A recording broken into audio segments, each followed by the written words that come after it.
Okay, number 15, we've got a factor x squared plus 15x plus 36.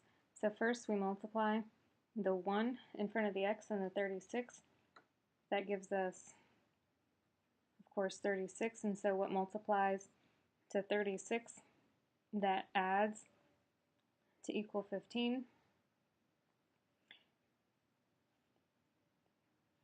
So we think about the possibilities. We know it's not 6 and 6, so we try 9 and 4. And that's not 9 and 4, and so then we try 12 and 3. And 12 and 3 does equal 15. So I can either factor by grouping, or since I have a 1 in front right here, I can go ahead and take a shortcut and just put it straight into the parentheses. If you like to factor by grouping, it's 12x squared, or sorry, it's x squared plus 3x plus 12x plus 36. Then we factor the first group, and out of the first group we can factor out an x, and that leaves us with x plus 3. And then out of the second group we can factor out a positive 12, and so then that leaves us with x plus 3.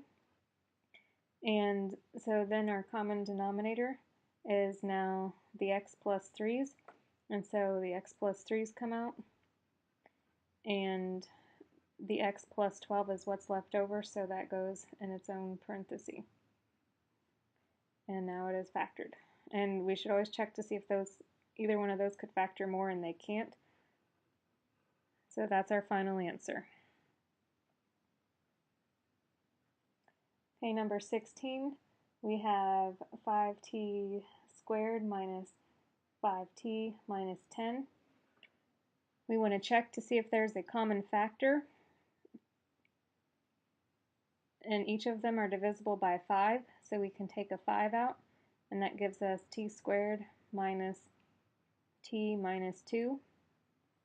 And so then we have to see if the inside factors. So I multiply the first and the last, and that gives me negative 2. And so it multiplies to negative 2, that adds to equal negative 1.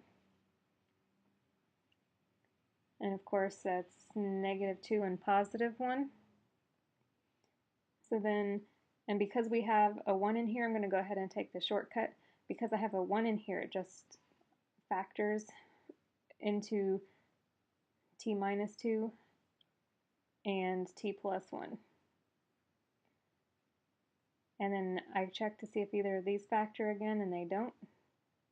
So we're done. And if you prefer, you can do the factor by grouping like we did on number 15.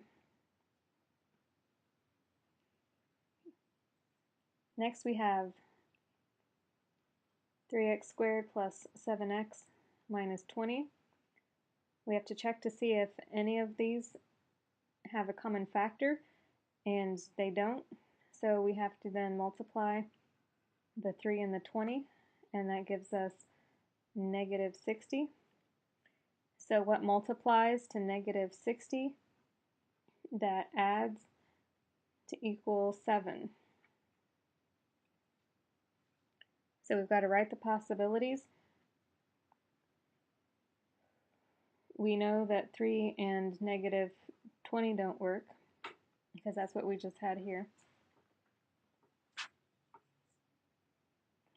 So we could try 4 and 15. And if you subtract those do not equal 7. And we have to have a negative. One's got to be positive and one's got to be negative. Our smaller number should actually always be the negative one, because the middle number here has to be positive. So the smaller of the two numbers always has to be negative. Let's see. We can try 5 and 12.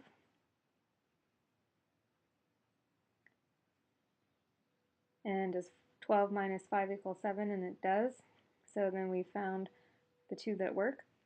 So we have 3x squared minus 5x plus 12x minus 20.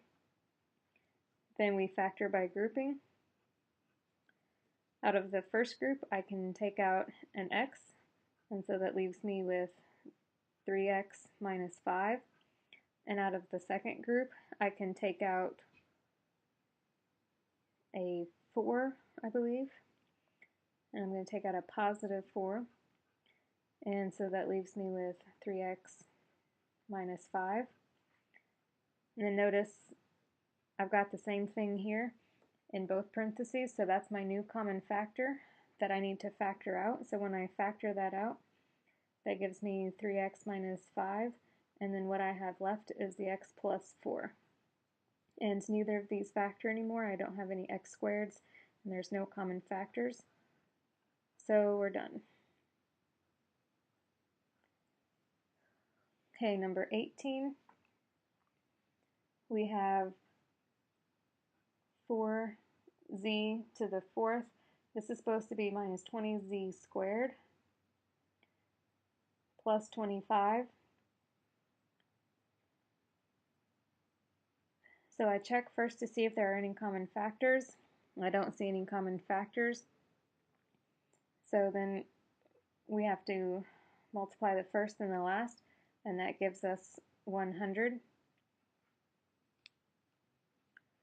And so since we have 100, we have to find what multiplies to 100 that adds to 20. It's negative, so they both have to be negative. And two negatives when you multiply make a positive, so that works out. And so it's negative 10 and negative 10. So then we factor it. We have 4z to the fourth minus 10z squared minus 10z squared plus 25.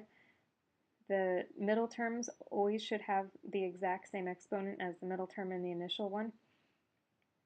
Then we have to factor by grouping. We have our first group and our second group. In the first group, we can factor out a 2z squared.